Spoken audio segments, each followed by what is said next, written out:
보다들은 경제신문을 읽는다. 오늘은 유스탁 유창희 대표와 함께하겠습니다. 안녕하세요. 안녕하십니까? 예, 처음 뵙겠습니다. 네. 오늘 정말 정신없는 날인데요. 네. 바쁜 날 또 처음 인사드리게 되어서 좀 송구스럽기도 하고 앞으로 잘 부탁드립니다. 제가 잘 부탁드리겠습니다. 예, 먼저 시장에 대해서 질문 좀 드리자면 네. 오늘 시장 분위기가 굉장히 후끈 달아올랐습니다. 네. 떨어지고 있는 종목 찾기가 어려울 정도로 한 90% 정도의 종목이 올라가고 있거든요. 그쵸. 그 안에서도 그러면 우리가 전략적으로 봤을 때 앞으로의 추가적인 상승 여력을 놓고 볼 것인가, 네. 그리고 종목별로 봤을 땐 대형주인가 소형주인가, 그리고 반도체 관련해서 오늘 SK 하이닉스 질주를 하고 네. 있는데요. 예, 질문이 참 많죠. 지금 미국의 마이크론도 52주 신고가, 네. 삼성전자도 또 52주 신고가란 네. 말이에요. 전반적인 전략들을 쭉 짚어주신다면요. 일단은 지금 뭐 이번 주의 흐름을 본다라면 주 초반에 좀 우려감이 좀 있었다가 계속해서 좀 긍정적인 이슈로 주가 상승을 했고 오늘 그 파이널을 좀 장식하고 있다 생각 좀 하고 있는데요. 다만 시장이 여기서 좀 끝났다고 보시기보다는 오히려 또 연말 랠리 쪽에 관심을 좀 갖고 보실 필요가 있고 오늘도 많은 종목군들이 움직이고 있습니다만 결국에 오늘 키워드는 미중 무역 분쟁 이슈의 해결이라는 것이죠. 그로 인해 가지고 전기전 업종군들이 상당히 강한 모습을 띠고 있는데 IT 쪽은 계속 꾸준히 관심이 필요하다 생각 좀 하고 있습니다. 말씀하신 것처럼 삼성전자, 하이닉스 내년 반도체 업황 개선에 대한 기대감으로 좋은 흐름을 보여줬고 오늘 두 종목 모두 신고가를 갱신했다는 부분들 추가적인 상승 열어놓으실 필요가 있고요. 그러면서도 IT 쪽은 좀 이슈가 계속 있었어요. MLCC 관련해 가지고 긍정적 이슈가 나오면서 삼성전기라든지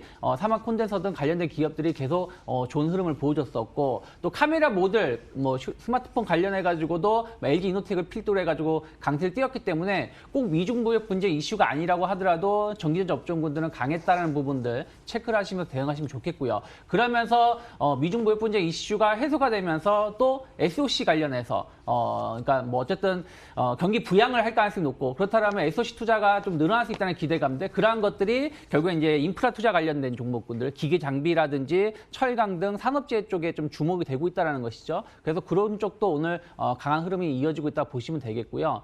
저는 좀 더 좀 긍정적으로 볼 수 있는 섹터가 좀 찾아본다라면은 소비주들 좀 관심 있게 볼 수가 있다 생각 좀 하고 있습니다. 예, 무슨 주요? 소비주 관련된 소비주. 네, 그러니까 예. 뭐 중국 소비주라고도 할 수 있는 뭐 화장품주들도 오늘 강한 모습을 보여주고 있고 또 중국주라고 할 수 있는 뭐 형성그룹 등 중국주들도 오늘 강한 모습을 보여주고 있는데 소비주를 전체적으로 묶어서 보신다라면 뭐 유통주까지도 같이 묶어서 보실 수가 있다라는 것이죠. 왜 그러냐면은 어쨌든 우리나라는 얼마 전에 왕이 부장이 뭐 방안에서 이런저런 얘기도 했었습니다만은 중국과 관련해서 의존도가 높은 상황에서 중국 규제가 완화될 수 있다는 분들 완화되고 있다는 것이 확인된 상황에서 또 미중 무역 분쟁 이슈가 또 해결이 되는 부분들로 거의 마무리가 되고 있다는 것은 소비 유통주들에 대해서의 추가적인 관심도가 높아질 수가 있고 이들 종목군들이 조금 연말 랠리까지 포함된다라면은 좀 더 좋은 흐름을 볼 수 있지 않을까 생각하고 있습니다. 연말 랠리 시작됐다라는 관점에서 IT하고 소비주 말씀 네. 주셨는데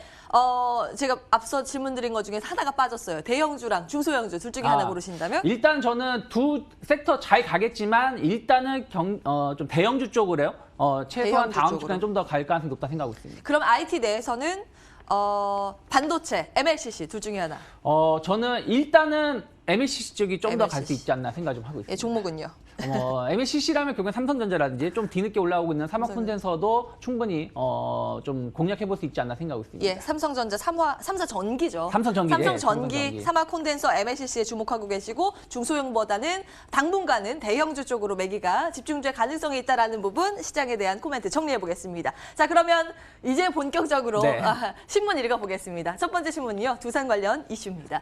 두산중공업이 두산건설 완전 자회사로 100% 지분을 확보해서 편입을 한 다음에 상장 폐지시키기로 네. 결정을 했습니다. 뭐 대외적으로 이야기하기에는 의사결정 효율성을 높여서 반전을 모색한다라고 하는데 결국에는 두산건설의 경영난 때문인 거죠. 네. 주가의 흐름 보면 오늘 두산중공업 떨어지고 이 두산건설 같은 경우에는 강세 흐름을 유지하고 있습니다. 네.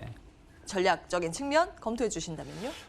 두산건설이 두산 그룹 전체를 좀 많이 흔드는 부분들이 좀 있었죠. 너무 힘들었어요, 네, 최근에도 부채 비율이 상당히 좋지 못하다 보니까 유상증자를 하면 연초에도 좀 두산중공업이든 다른 기업들에 대해서 부담감을 줬는데 결국엔 두산중공업이 그냥 큰 카드를 꺼낸 것 같아요. 일단은 편입을 하자. 자회사 편입을 해서 지금도 한 90% 가까이 89.7% 정도를 지분을 보유하고 있고 나머지 한 10% 정도를 더 보유를 편입을 해서 100% 자회사로 가겠다라는 것이죠.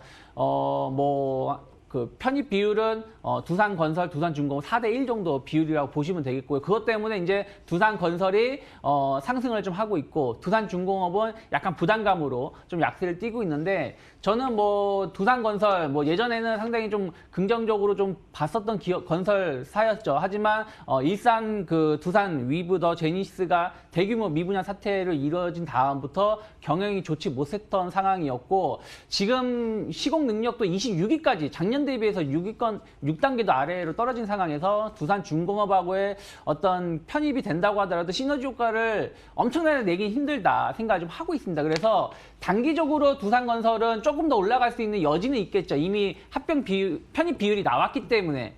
그리고 두산중공업도 일단 단기 악재가 발생해서 하락을 하고는 있습니다만 이것이 큰 어떤 영향을 미칠 만큼 대세의 흐름을 미칠 정도의 악재는 아니기 때문에 영향은 제한적이고 두 기업의 시너지 효과도 제가 봤을 때는 당장 나오기 힘들다. 그렇다면은 좀 중립적인 시각에서 좀 봐야 되지 이것이 편입이 되고 어떤 시너지 효과를 기대하면서 두산중공업을 매수하기에는 좀 부담이고 또 편입 비율이 이미 정해진 상황에서 두산건설이 더 올라가기에도 조금 제한적이기 때문에 좀 중립적인 시각에서 바라보시는 게 좋지 않을까 생각하고 있습니다. 예. 한마디로 쉽게 이야기해서 별로다 이 말씀 주신 거예요. 네. 두산그룹에 대해서.